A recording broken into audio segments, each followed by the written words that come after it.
ভয় যদি পায় তাহলে গলা এত চড়াই কেন? পাকিস্তানে একটা ক্রিকেট ম্যাচ খেলতে সাহস হয় না ভারতের, আর মুখে মুখে বড় বড় কথা, পাকিস্তান দখল করব। হাস্যকর নয় ব্যাপারটা? একের পর এক সিরিজ বাতিল, টুর্নামেন্টের ম্যাচ সরিয়ে অন্য দেশে নিয়ে যাওয়া, এমনকি বিশ্বকাপের মতো আসরেও পাকিস্তানের বিরুদ্ধে মাঠে নামতে দ্বিধা। আর সেখানে ব্যাট আর বল হাতে মাঠে নামতে ভয় লাগে। সেইখানে গোটা একটা দেশ দখলের স্বপ্ন।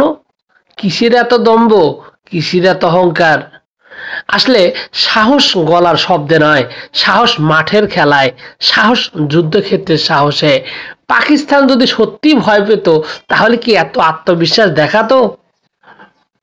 ভারত যদি সত্যি এত শক্তি থাকতো তাহলে অন্তত তারা একটা ম্যাচ পাকিস্তানের বিপক্ষে পাকিস্তানের মাটিতে খেলে দেখাতো। কাপুরুষের মতো মুখে দম্ভের শুধু শব্দের খেলা, বাস্তবে তারা জানে পাকিস্তান মানি লড়াই, পাকিস্তান মানি প্রতিশোধ।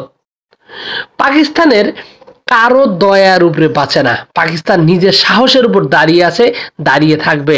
যারা খেলার মাঠে সাহস দেখাতে পারে না তাদের দখলের স্বপ্ন ধুলায় মিলিয়ে যাবে।